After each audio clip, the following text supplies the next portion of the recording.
விண்ணில் செலுத்தப்பட்ட PSLV-C60 ராக்கெட்டின் முதல் 2 அடுக்குகள் வெற்றிகரமாக பிரிந்துள்ளன. இதையடுத்து பூமியிலிருந்து 470 கிலோமீட்டர் உயரத்தில் 2 செயற்கைக்கோள்களும் வெற்றிகரமாக நிலைநிறுத்தப்பட்டுள்ளன.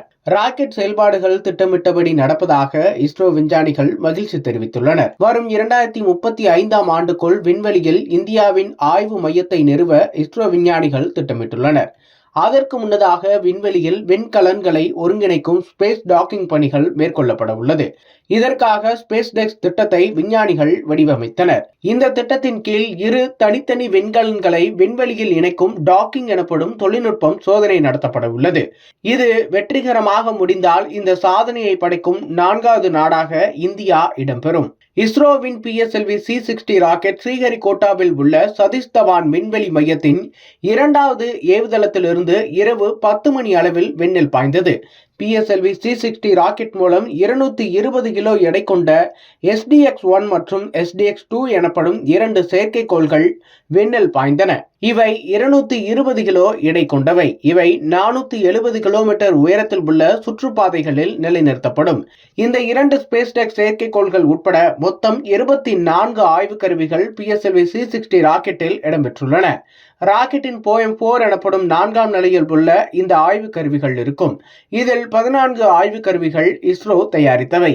எஞ்சிய 10 கருவிகளும் கல்வி நிறுவனங்களும் பிற தனியார் நிறுவனங்களும் தயாரித்தவை. விண்வெளியில் ஏவப்பட்டுள்ள 2 ஸ்பேஸ் டெக்ஸ் செயற்கைக்கோள்கள் விண்ணில் 20 கிலோமீட்டர் தூரத்தில் வெவ்வேறு திசையில் நிலைநிறுத்தப்பட்டுள்ளது. இந்த 2 விண்கலங்களில் ஒன்று சேசர், மற்றொன்று டார்கெட்.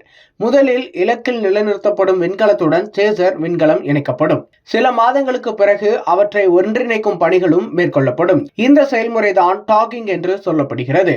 நிலவை ஆய்வு செய்யவும் ஆய்வு மாதிரிகளுடன் பூமிக்கு திரும்பவும் விண்வெளி ஆய்வு மையம் அமைக்கவும் இந்த தொழில்நுட்ப பரிசோதனை உதவும் என்று கூறப்படுகிறது. இதன் மூலம் இங்கிருந்து மனிதர்களை விண்வெளிக்கு அனுப்ப முடியும். அங்கு இருப்பவர்களை இங்கு அழைத்து வர முடியும். இந்த நிலையில் நேற்று இரவு 10 மணிக்கு விண்ணில் ஏவப்பட்ட PSLV-C60 ராக்கெட் திட்டமிட்டபடி செயல்பாடுகளை மேற்கொண்டது. ராக்கெட்டின் முதல் 2 அடுக்குகள் வெற்றிகரமாக பிரிந்தன. இதையடுத்து பூமியிலிருந்து 470 கிலோமீட்டர் உயரத்தில் புவிவட்ட பாதையில் 2 செயற்கைக்கோள்களும் வெற்றிகரமாக நிலைநிறுத்தப்பட்டுள்ளன. 2 ஸ்பேஸ் டெக்ஸ் செயற்கைக்கோள்களும் வெற்றிகரமாக புவிவட்ட பாதையில் நிலைநிறுத்தப்பட்டுள்ள நிலையில் இஸ்ரோ விஞ்ஞானிகள் மகிழ்ச்சி தெரிவித்துள்ளனர். PSLV-C60 ராக்கெட் மூலம் விண்ணில் செலுத்தப்பட்ட ஸ்பேஸ் டெக்ஸ் A, B செயற்கைக்கோள்கள் வெற்றிகரமாக புவிவட்ட பாதையில் நிலைநிறுத்தப்பட்டுள்ளதாக இஸ்ரோ தலைவர் சோம்நாத் அறிவித்துள்ளார். இன்னும் சில மாதங்களில் 2 செயற்கைக்கோள்களையும் இணைக்கும் பணிகள் மேற்கொள்ளப்படும். இந்த 2 செயற்கைக்கோள்களும் பயணிக்கும் வேகத்தை இங்கிருந்தபடியே மாற்றி 2 செயற்கைக்கோள்களையும் இஸ்ரோ விஞ்ஞானிகள் இணைப்பார்கள் என்றும் தெரிவித்துள்ளனர்.